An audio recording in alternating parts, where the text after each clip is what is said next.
Hello and welcome to the Design Tools feature in our My Measurement Assistant. The Design Tool features is designed to help the customer select the right instrument for their right application. We have a host of planning tools and design planning tools inside My Measurement Assistant. Let me give you a quick overview of each one of them.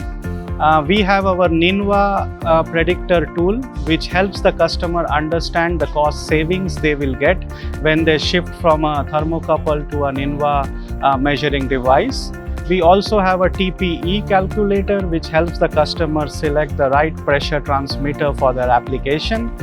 Then we have a EDP 300 TZIDC air cost saving tool, which helps the customer understand the actual savings they will achieve when they move to ABB actuator and positioner. Last but not the least, we have our flow selector guide, which helps also the customer in the planning phase and choose the right flow meter for their application. The intention behind all these designs tool is to help the customer in their planning journey and rightfully select the appropriate instrument for the application they have in mind.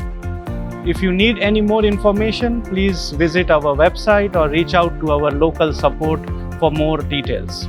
Thank you.